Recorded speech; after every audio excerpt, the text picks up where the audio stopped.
Parents strongly caution the following programs are intended for mature audiences over the age of 18. These programs may contain some material that many parents would not find suitable for children and may include intense violence, sexual situations, coarse language, and suggestive dialogue.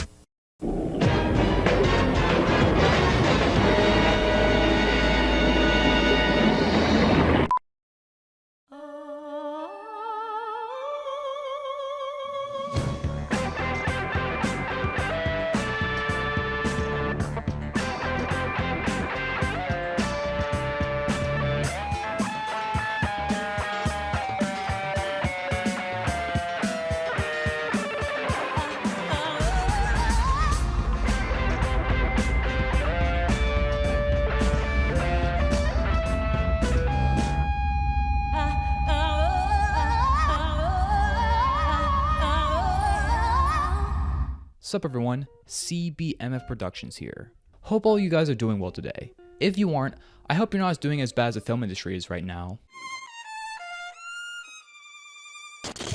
If you're watching this video, I assume that you're aware at least of the strikes that have gone on this summer regarding the film industry, of the WGA and the SAG-AFTRA against the AMPTP. If you aren't aware, TLDR, WGA is the Writers Guild of Hollywood, SAG-AFTRA, or SAG for short, is the Actors Guild in Hollywood, and the AMPTP are the producers that basically represent all the major studios in Hollywood that are behind all the major movies and shows that you watch from theaters to streaming. Every 3 years, these guilds meet with the AMPTP to renegotiate their workers' contracts, to basically make sure that they're up to date in the ever-changing landscape of the film industry, for the safety of their workers so they aren't taken advantage of by these major studios. WGA met with the AMPTP earlier this year to renegotiate their workers' contracts, and the Writers Guild, essentially, to break it down their major points, they didn't want any sort of AI used in the writing process regarding taking over writers' jobs, helping in the rewriting process, or just writing scripts in general. That they were paid fairly for their work regarding the increase in inflation. Wait. And also to make up for the less amount of work they do nowadays. Mainly with shortening seasons of streaming shows, and also with smaller writers' rooms going on. Alongside wanting to get residual checks for said streaming shows. Concerning the fact that does happen with cable TV, but with streamers not wanting to release their numbers, it's hard to decipher who gets what cut of a check, among other reasons that they wanted to include in their contracts. The writers and the producers met and couldn't come up with a compromise, and so as a result, the WGA went on strike in early May as a result after their guild voted and unanimously to go on strike. Where's JENNA Ortega? Dude, she's right here, what are you talking about? But as a result of the WGA strike, no finished script could be finished during this time, alongside no script being allowed to be rewritten, even productions that were ongoing. And since then, the writers and the producers have not met once again to renegotiate their terms, as writers are picketing outside all these major studios to fight for their rights.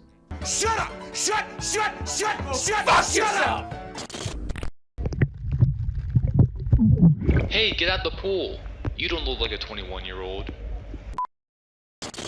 Around a couple months later, SAG met up with the AMPTP to renegotiate their terms for the 3-year deal, and wanted pretty much the same points that the writers wanted. No AI replacing human jobs, wanting residual checks from streaming shows, overall just wanting higher pay, and more. Similar to the writers, these two sides met up, and because neither one side could come up with a compromise, as of July 13th, my birthday actually, the actors have also gone on strike. The first time these two guilds have gone on strike simultaneously since 1960. And this prevents any union actor to be in front of a camera of any major union production, causing several shoots of many high-profile movies and TV shows to be shut down in the process. On top of the actors not being allowed to promote or even talk about their upcoming projects. So no interviews, no press junkets, no podcast interviews, no convention appearances, no premieres, no award shows. Everything on the production line in Hollywood has gone to a standstill because of these two unions going on strike. And so far, neither side is budging. And at this point in time, that's where we're at with this ongoing story. Now, as somebody that does have a stake in this fight, not just as someone who just watches TV shows and movies regularly and just talk about them regularly on this channel, but as someone who has worked on film sets and does plan to make a career in the film and TV industry, this affects me just as much as the union members that are picketing outside these studios. Maybe not initially, but if things don't go the way that a lot of these union members want them to, this will affect everyone in the industry in the long run. And as you can probably tell from my tone of voice and my, previous sentiments, I'm not really on the side of the AMPTP regarding the situation. A lot of these producers and these execs don't really know what it's like to work on a film set, or at least it just shows they haven't been on one in a very long time. And the amount of people it takes to pull off a production together. There are so many layers of production and so many different units when it comes to cast, crew, so many stages from pre-production, production, post-production.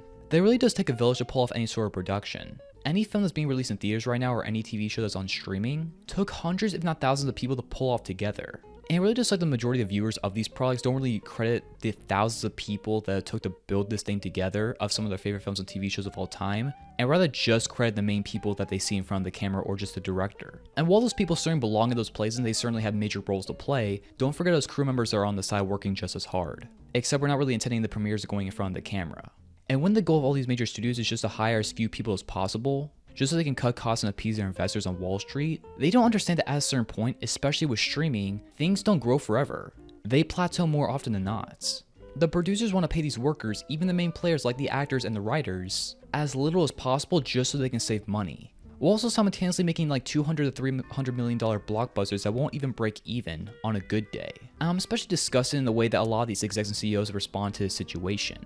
Allegedly, in an article that came out via The Hollywood Reporter, the producers plan to drag out the strike until these writers and these actors start losing their homes and essentially become broke, to make them desperate enough to make them sign a new contract that won't be in their favor, just so they can have some sort of work, which, in the words of Dr. Loomis, purely and simply evil. And even when you get to the infamous Bob Iger interview, where he says the pay increases for a lot of the writers and the actors in the industry, most of them being under his wing by the way, are too unrealistic and they're too far ahead and they're too far reaching out. Well, I think it's very disturbing to me. We've talked about disruptive forces on this business and all the challenges that we're facing and the recovery from COVID, which is ongoing. It's not completely back. This is the worst time in the world to add to that disruption. Cry about it. I already did. Trying to paint the narrative that all these writers and actors are somehow greedy in this situation. While Bob Iger was literally at a billionaire private event during this interview, with other billionaire CEOs like David Zaslav and Tim Cook and all of them. Not to mention this dude just got a $27 million re-up from returning to the role of CEO at Disney, on top of the millions and millions this guy has made for being at Disney for nearly 20 years at this point. The lack of social cues you must have to cry about having to spend money and give people in need money while you're literally sitting in your private millionaire lodge is just appalling in my opinion. You can tell this guy hasn't been on a movie set since Aunt Jemima was allowed to be on the syrup bottle. It's absolutely insulting. It reminded me of when the previous CEO of Disney, Bob Chapek, infamously blindsided Scarlett Johansson and her lawyers whenever they decided to drop Black Widow on streaming and in theaters simultaneously like a couple years back. And when Scarlett Johansson's lawyers tried to speak out about this and had the fact they literally broke her contracts, since she was meant to get residuals from the film's box office run, Bob Chapek's lawyers try to paint this whole narrative that Scarlett Johansson was somehow this money-hungry, greedy celebrity that was taking advantage of people during the pandemic and stuff like that.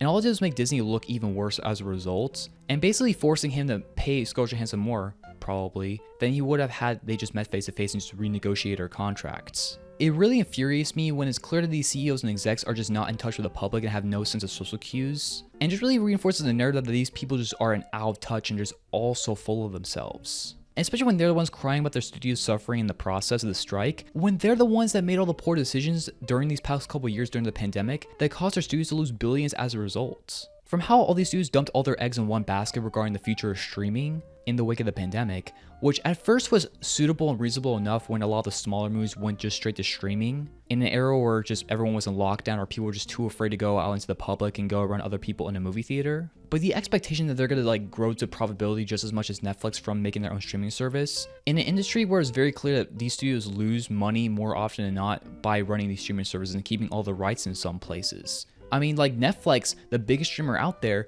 took years upon years just to become barely profitable, and even then, it's barely keeping its head above water. It's not an easy business to be in, especially if you want to make profits. These studios poured billions of dollars to run a service and create new content for a streaming service that people are either too uninterested in, or they're just way too overwhelmed by the amount of competition to sign up for. And the cost of having so many of your high-profile films being dumped into a streaming service, especially with the whole Warner Bros. HBO Max situation in 2021, that did nothing but either lose them stock, lose them billions of dollars in theatrical revenue, and burn all their bridges in the process. Everything burns. Just shows that streaming is not going to be the future, at least in the way that they're thinking. It's a great asset on the side, but the reality is not every single streaming service is going to be the next Netflix. Sorry, Paramount Plus.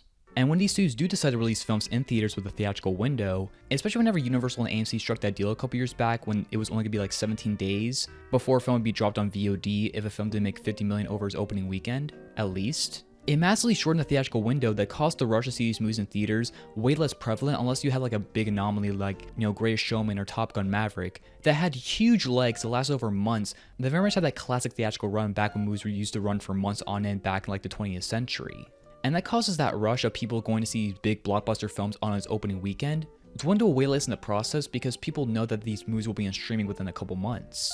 Especially if they aren't super interested in the movie itself. I mean, even the biggest hit of the year in Mario, that film was already on Blu-ray and streaming within 2 months of its theatrical debut. You no longer have to wait like 6 to 8 months to even a year back in the day to see a movie on streaming or on video or something like that.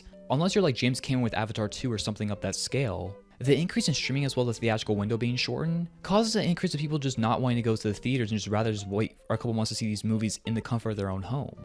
The amount of times I've heard from people saying, I don't want to watch that movie, I'll just wait for streaming, is so much to the point that I can't even count. Which again, is an effect is whenever you drop all your big movies on streaming the same day or just make them exclusive on your streaming service, and then you expect people to show up in theaters in the same wave like they did pre-pandemic. I mean, look at Pixar for example. Ever since the pandemic began, the majority of their films since then have only been streaming exclusives on Disney+, unless you're in a country where Disney+ doesn't exist. And when Pixar decided to make their movies theatrically exclusive again, like with Lightyear last year and Elemental this year, they underperform because the target audience that you're appealing towards expect your movies to be on streaming rather than theaters, because you train their minds and their expectations for your movies to be now streaming exclusives, on top of them just not being well reviewed. Not to mention a lot of the wide release films that have been released recently, especially this summer, just haven't been well reviewed and just really aren't worthy of you rushing out to see these films on its opening weekend. You also have to understand a lot of studios like Disney rush these productions a lot faster because they rather lock down a release date before they lock down a script. Not to mention they spend loads of money on the production budgets of films that aren't even plausible to make profit in the theatrical window, let alone break even.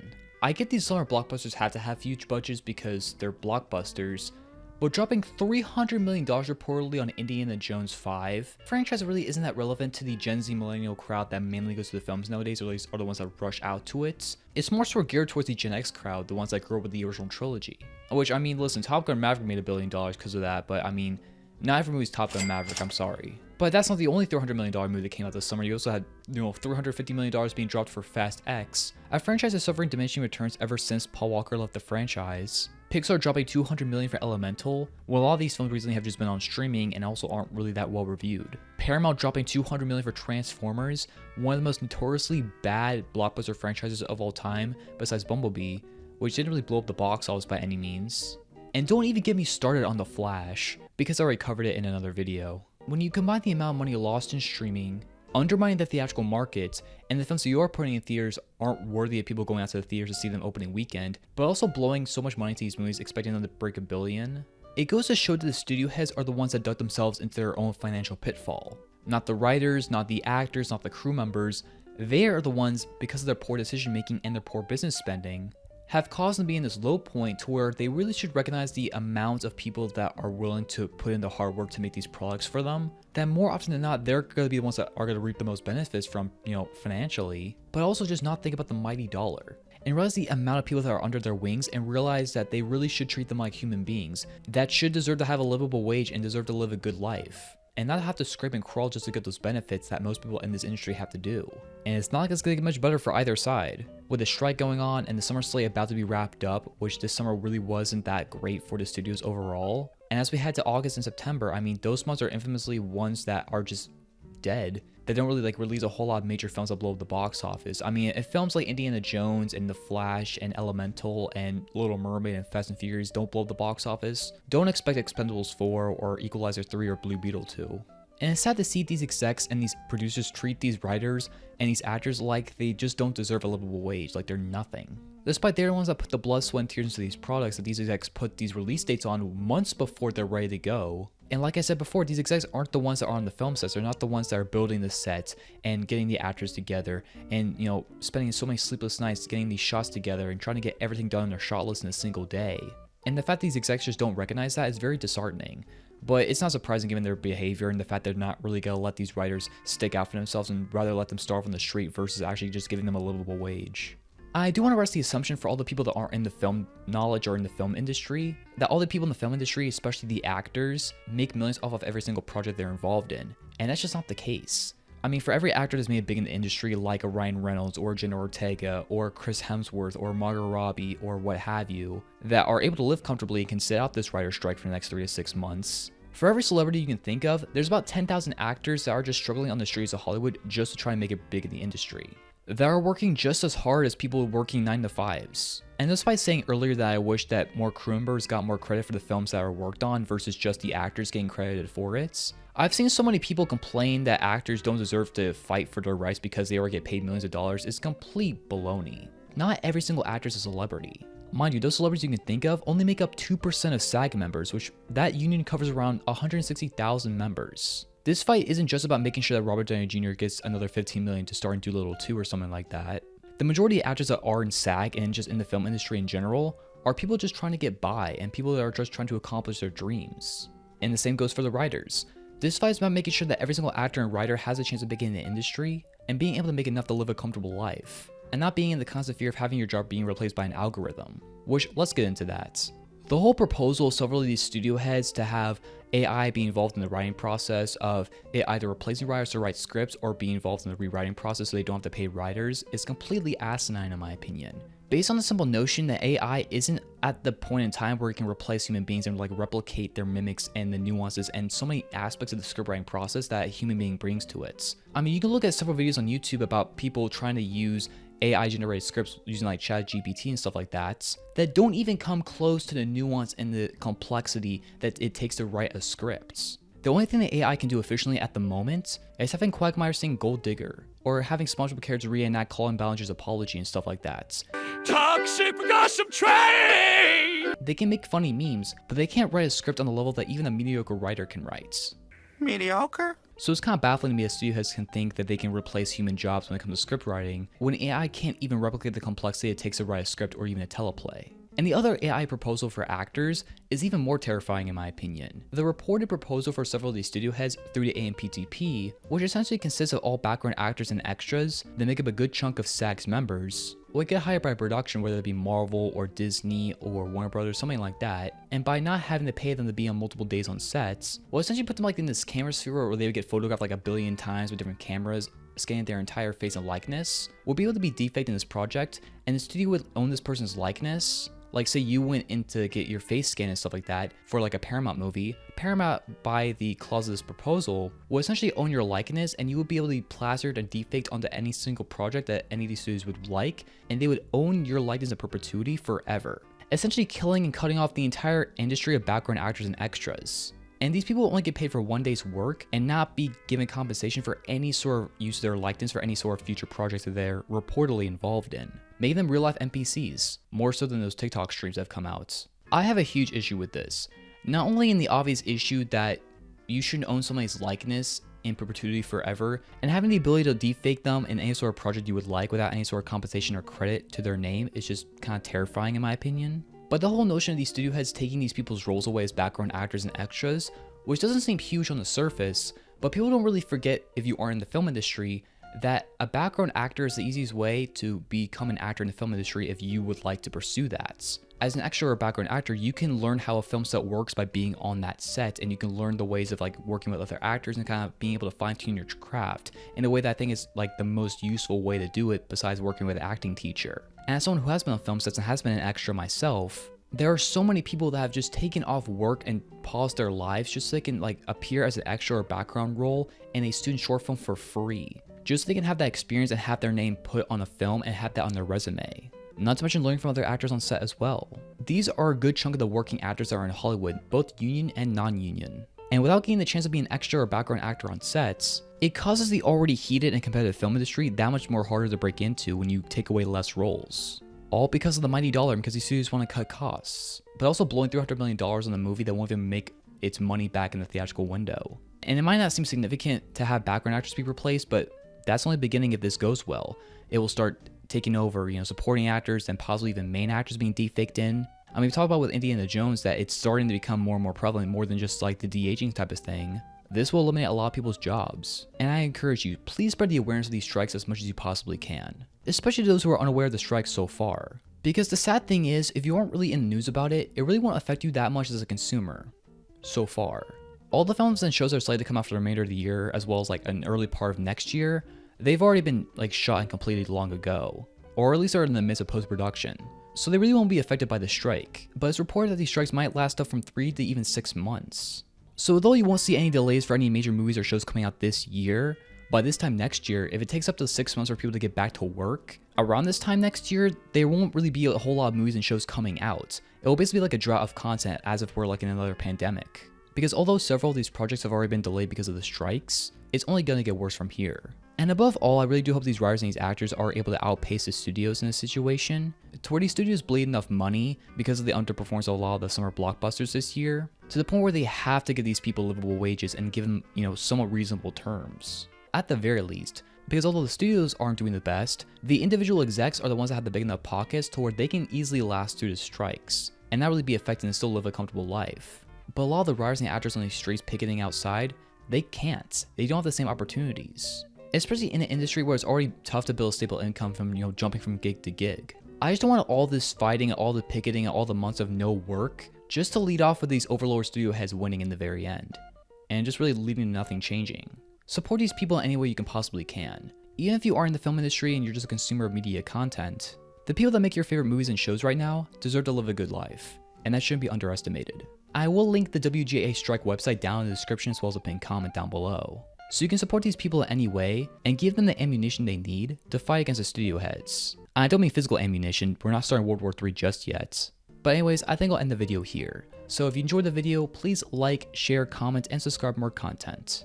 And remember, it's hard to be a perfect person, but not a decent one. See you back.